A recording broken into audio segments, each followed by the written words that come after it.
안녕하십니까. 신인균의 군사TV 디펜스 브리핑입니다. 오늘도 아주 중요한 군사안보 무기 관련한 소식 간추려서 브리핑 해드리겠습니다. 이번 소식은요, 일본 정부가 북한의 탄도미사일 위협에 대응하기 위해 도입을 추진 중인 이지스 어쇼 시스템을 육상이 아닌 군함에 탑재하는 방안에 대한 검토에 들어갔다는 소식입니다.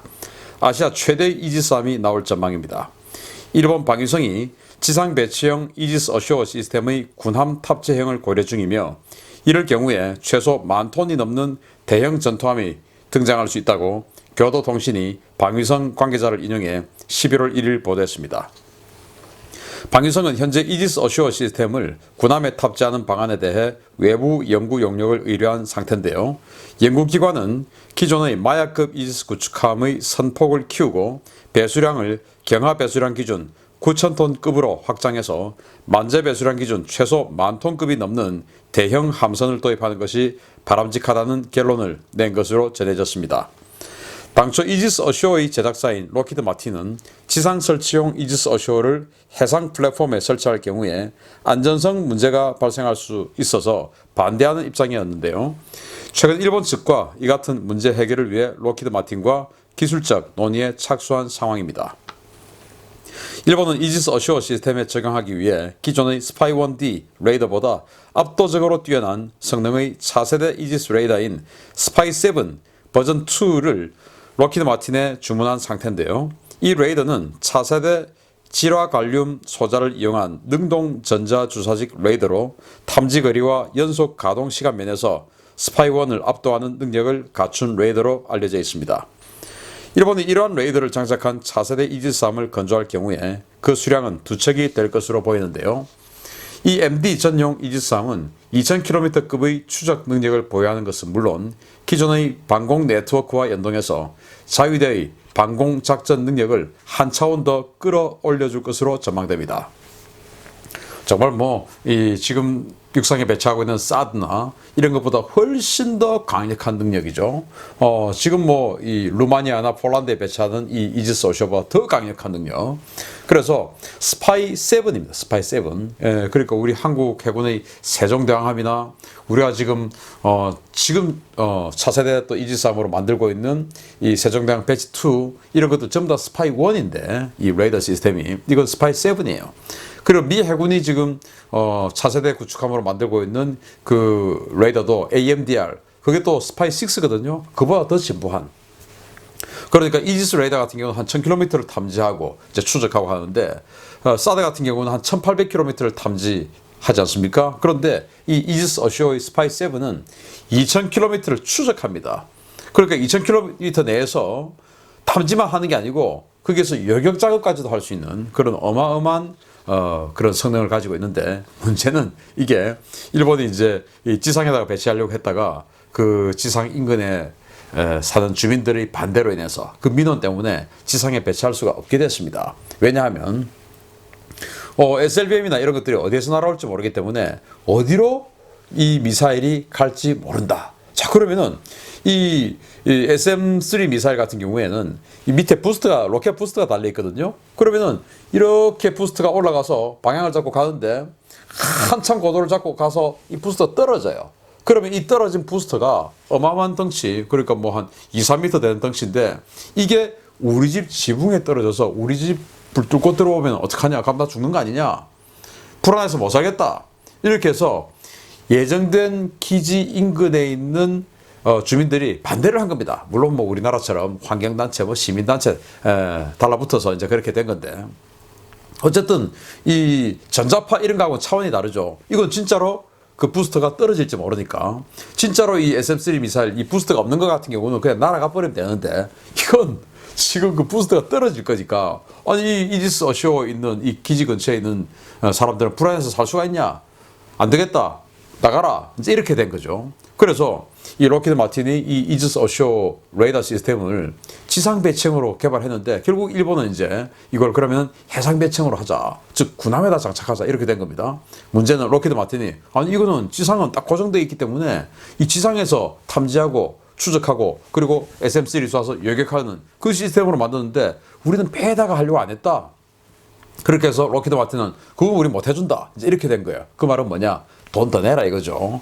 그래서 이제 일본이 야 그럼 이 개발비 개조 개발비를 또 더 내야 되는 것이죠. 그래서 돈을 더 주는 방향으로 지금 합의가 된 것 같습니다. 그렇게 해서 해상 배치형 즉 군함을 한 2척을 더 만든다. 자 이렇게 되는데 지금 일본이 가지고 있는 최신형 이지스함이 마야급이죠. 그 마야급의 경하 배수량이 8,200톤 정도 되는데 우리 세종대왕함 7,700톤, 마야급은 8,200톤. 그런데 우리 세종대왕함 7,700톤인데 만재 배수량은 한 1,500톤 정도 되거든요. 그런데 이게 이제 경하 배수량이 9,000톤 급이다. 그러면은 9,700톤, 10,000톤 가까이 되겠죠. 이렇게 되면 이제 만재 배수량 한 13,000톤 정도 되는 어마어마한 덩치의 이지스함이 나올 거예요.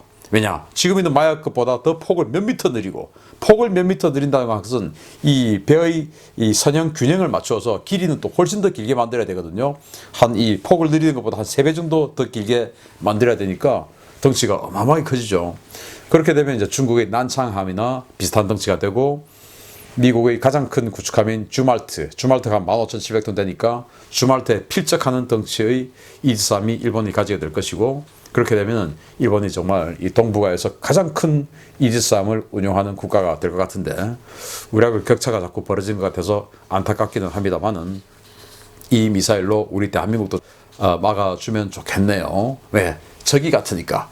북한의 SLBM, 북한의 탄도미사일, 중거리 탄도미사일 이런 것들을 막기 위해서 하니까 그렇게 해서 이런 것들 때문에 결국은 한미일이 결국은 미사일 방어 시스템을 합동으로 공유해야 된다라는 말이 나오는 거예요. 왜? 적이 같으니까. 그래서 우리는 뭐 미국의 MD에 편입하면 안 돼. 이 생각은 2000년대 초반에 중국이 미국의 패권을 넘어설 것이다 라는 그 미래학자들의 예상일 때 작용하던 또 유효했던 그 원칙이고 지금은 이제 중국이 미국을 넘어설 가능성 없죠. 그러면 미국하고 미사일 방어 시스템 같이 해야죠.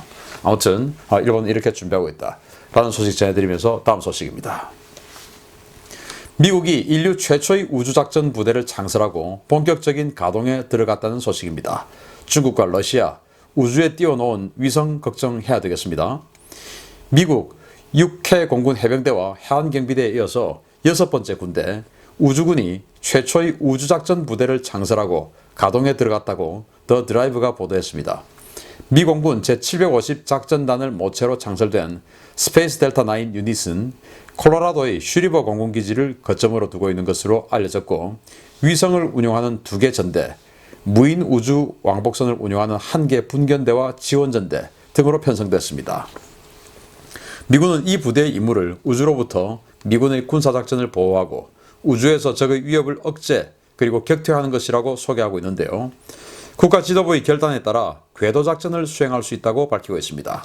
궤도작전이란 무인 우주 왕복선 등을 이용해서 우주 궤도에 돌고 있는 적의 위성을 직접 공격해 파괴하거나 탈취, 무력화시키는 것을 의미하는데요. 인류가 우주 공간에서 군사적 목적의 공격작전을 펴는 전담 부대를 만든 것은 이번이 처음입니다. 스페이스 델타 9 유닛은 이 밖에도 각종 감시정찰 위성을 운용하는 2개의 우주작전 전대도 두고 있는데요. 미국은 이 유닛의 전력을 더욱 확대 강화해 나갈 예정이어서 미국과 다른 국가들의 우주전 전력 격차는 앞으로 더욱 벌어질 전망입니다. 야, 스페이스 델타 9 유닛.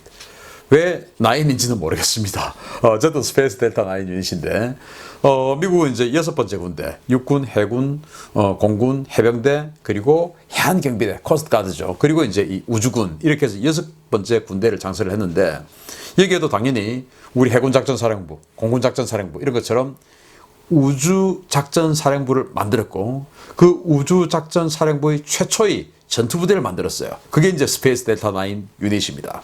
왜 유닛이라고 했는지 모르겠어요. 엄청나게 큰 부대인데 그래서 이제 우주왕복선까지도 운용하는데 아까 슬라이드에서도 보셨듯이 X-37B 우주왕복선을 운용하는데 이게 사실은 이 X-37B가 덩치는 크지 않지만 굉장히 베일에 쌓여 있는 거예요. 뭐 그냥 우주에 갔다가 한참 있다가 돌아오기도 하는데 여기는 팔이 달려 있어 이런 설도 있고요. 그래서 팔이 나와가지고 적의 위성 근처로 가서 팔을 가지고 로봇 팔을 가지고 쭉 뻗어가지고 적의 위성을 탈취한다. 그리고 그냥 튕겨가지고 궤도를 이탈시켜 버린다. 이런 설도 있고 뭐 비밀이니까 뭐 어떤지 몰라요. 아무튼 이제 이런 그 우주에서 궤도 작전을 한다. 그러면은 과거에는 이 위성을 가지고 하는 거는 전부 다 궤도에서 뱅글뱅글 돌아가죠. 자기가 돌고 있는 이 궤도 외에는 할 수가 없는데 이 지금 이 스페이스 델타 9 유닛은 이제 궤도에서 움직이면서 이제 비행기를 타고 우리가 스타워즈에서 보듯이 거기 이 스타워즈의 아주 극초창기형 이제 우주 전쟁이 시작되는 겁니다. 궤도에서 움직이면서 적의 인공위성, 적의 정찰위성, 통신위성 이런 것들을 제거해버린 거죠. 파괴해버리고 제거해버리고 무력화시켜버리고 이런 일들을 지금 그리고 또 수구에서 거기에 있는 정보들 탈취하고 이제 이런 일들을 하는 군대를 만들었습니다. 정말 이런 부분에서는 굉장히 앞서가는데 러시아 그리고 중국 러시아도 그렇고 중국도 그렇고 자신들의 GPS를 만들었죠. 바이두 뭐 이런 것들 만들었는데 이 글로나스, 바이두 이런 거 그걸 가지고 결국 순항미사일 다 유도하고 탄도미사일 유도하고 다 하지 않습니까? 그런 것들이 이제 이 스페이스 델타 9 유닛이 글로나스의 위성 또 바이두 위성 통신하는 그 위성 이런 것들을 그냥 제거해버리는 것이죠. 그러면 뭐 순항미사일 날아갈 길을 잃어버리고 이제 이런 식으로 미국이 만든다는 겁니다. 아무튼 좋은 성과 있기를 바라고 이 군사력이 우리 대한민국을 위해서도 활용되는 그 한미동맹이 계속 유지되기도 기대합니다. 마치겠습니다. 감사합니다.